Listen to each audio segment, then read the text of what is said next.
let the courts deal with what they had to deal with. This is not my fight. This is a fight the Echols picked with the courts. Yeah. And hopefully the courts will put them in place, coming up here in June the 23rd in Marion. And hopefully they'll put them in place and destroy that evidence.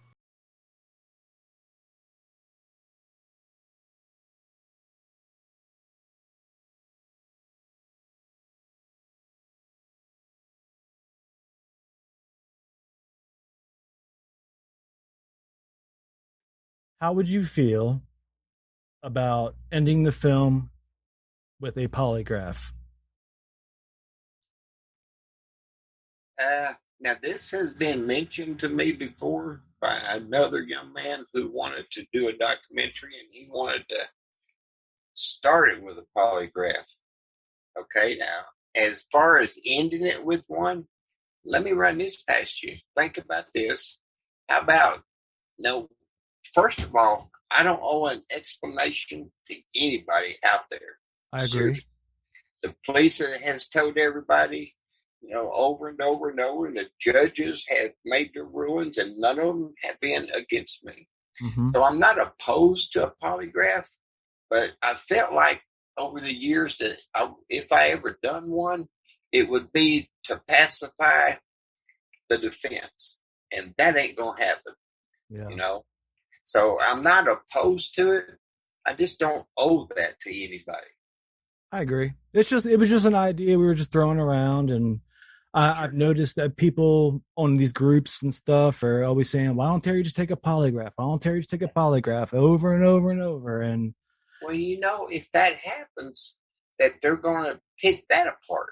It's exactly, and I've thought of that as well. Like they'll find, well, anybody can pass a polygraph after 29 years. Right.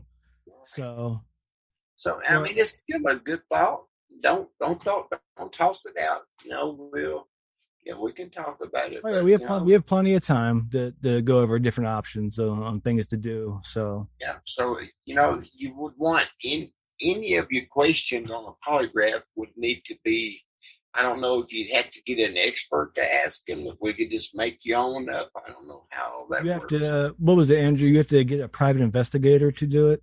Yeah, I actually was like comparing prices from like Washington to here, and it's anywhere from like $800 to upwards to like 510, depending on they say the lengthier the like interview or polygraph, the more money it is. But yeah, it was just a thought that we were talking about and wanted to run by you more than anything, because I know that if all the results came back as non-deceitful, that might, or I would imagine that would have to get people to stop, the to a certain extent trickery. Yeah, to a certain extent. I mean, yeah, there's certain people that would always say, well, you can always pass the polygraph test, even though most police officers and everything say it's very rare, for one to do so, if they even can trick the, algorithm or whatever. I would try to raise money to get the best one possible, because that's another defense somebody would say is, oh, well, you got the cheapest polygraph test, so that's got to be bogus. Right. Yeah, they're going to pick it apart no matter where it comes from, especially in this case. I mean, yeah, they do that. So, I mean, I would say yes. Yeah. I don't know. Let me think about that. It's not that I'm hiding that. I ain't worried about it. It's just that it's just something else for me to have to think about. But I got time.